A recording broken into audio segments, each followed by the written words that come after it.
आज के इस विश्लेषण में सीधे एक बेहद दिलचस्प कहानी पर आते हैं। एक बहुत बड़ा, पूरी तरह से स्थापित बिजनेस एम्पायर और फिर आर्टिफिशियल इंटेलिजेंस की एंट्री होती है और सब कुछ तबाह हो जाता है। कोई साइंस फिक्शन नहीं, बल्कि ये एकदम सच्ची केस स्टडी है।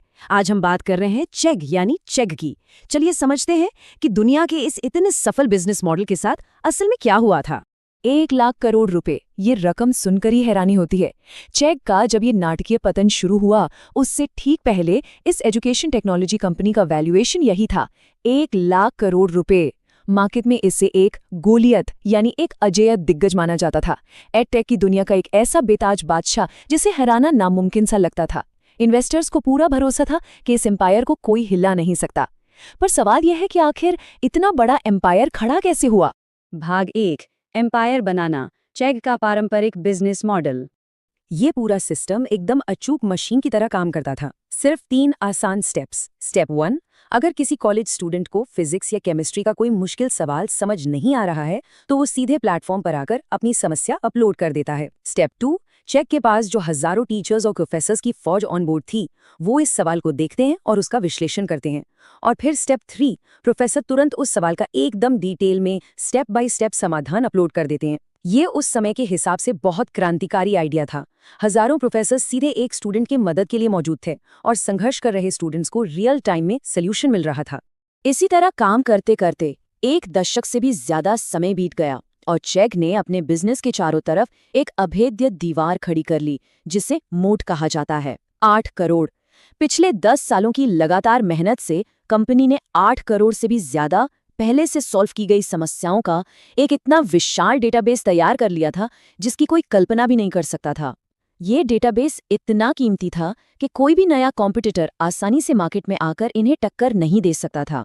ये एक ऐसा डेटा मोट था जिसने निवेशकों को पूरी तरह से आश्वस्त कर दिया था कि ये कंपनी हमेशा सुरक्षित है। और इस पूरी शानदार व्यवस्था को चलाने वाला फाइनेंशियल इंजन क्या था? वो था सिर्फ $20 प्रति माह का सब्सक्रिप्शन। लाखों स्टूडेंट्स हर महीने बहुत खुशी खुशी ये $20 दे रहे थे। यही रिकरिंग रेवेन्यू, लगातार आने वाला पैसा, उस 1 लाख करोड़ रुपए के वैल्यूएशन की असली नींव था। कंपनी छप्पर फाड़ के कमाई कर रही थी। सब कुछ एकदम परफेक्ट था। लाखों सब्सक्राइबर्स और एक कभी न खत्म होने वाला विशाल डेटाबेस। भाग 2, द उल्कापिन स्ट्राइक, चैट जीपीटी यानी चैट जीपीटी का आना। अब यहाँ जो हुआ वो सच में डराने वाला है। एक तरफ पूरे 10 साल की दिन रात की मेहनत जो चेग ने अपने उस 8 करोड़ समस्याओं वाले विशाल डेटाबेस को बनाने में लगाई थी, और दूसरी तरफ सिर्फ 5 महीने। ये बिल्कुल सच है कि चैट जीपीटी को मार्केट में आए हुए सिर्फ 5 महीने ही हुए थे और उसने कंपनी की नई यूजर ग्रोथ पर पूरी तरह से ब्रेक लगा दिया। जिस एम्पायर को खड़ा होने में एक पूरा दशक लगा, उसे एआई ने कुछ ही महीनों में हिलाकर रख दिया। वो जो डेटा मोड का भ्रम था ना, वो अब बुरी तरह टूट रहा था। प्री चैट जीपीटी युग में तो लाखों पेड यूजर्स के साथ कंपनी का ग्राफ बस ऊपर ही जा रहा था, लेकिन फिर वो कुख्यात अर्निंग कॉल हुई। चैट जीपीटी के आने के बाद कंपनी को मार्केट के सामने एक बहुत ही कड़वी और विनाशकारी सच्चाई कबूल करनी पड़ी। उन्होंने आधिकारिक तौर पर बताया कि चैट जीपीटी के लॉन्च होने के बाद से नए यूजर्स का आना पूरी तरह से रुक गया है। नया यूजर एक्विजिशन सीधा 0 पर आ गिरा था। किसी भी स्थापित बिजनेस के लिए इससे बुरा सपना भला क्या हो सकता है? भाग 3, रातों रात वैल्यूएशन का गिरना। उस अर्निंग कॉल वाली रात को जो हुआ वो इतिहास बन गया। कंपनी के वैल्यूएशन का 50% से ज्यादा हिस्सा एक ही झटके में पूरी तरह साफ हो गया। सिर्फ एक रात में आधी से ज्यादा कंपनी की वैल्यू मार्केट से गायब।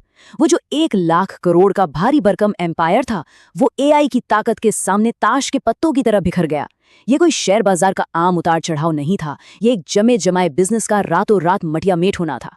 ये पूरी केस स्टडी एक बहुत ही गहरे सोच विचार में डाल देती है। चेग का ये पतन तो शायद सिर्फ एक छोटी सी शुरुआत भर है। ये सोचने वाली बात है कि जब एआई अपने असली और भयंकर रुद्र अवतार में आएगा तो कौन सी पारंपरिक कंपनी अगला शिकार बनेगी। ऐसे कितने और स्थापित बिजनेस मॉडल आज भी मौजूद हैं जो एआई की इस विशाल सुनामी में पूरी तरह से बहने वाले हैं। ये एक ऐसा सवाल है जो भविष्य की अनिश्चितताओं और एआई की असीमित ताकत पर सोचने के लिए मजबूर कर देता है। इस विश्लेषण से जुड़ने के लिए बहुत बहुत धन्यवाद।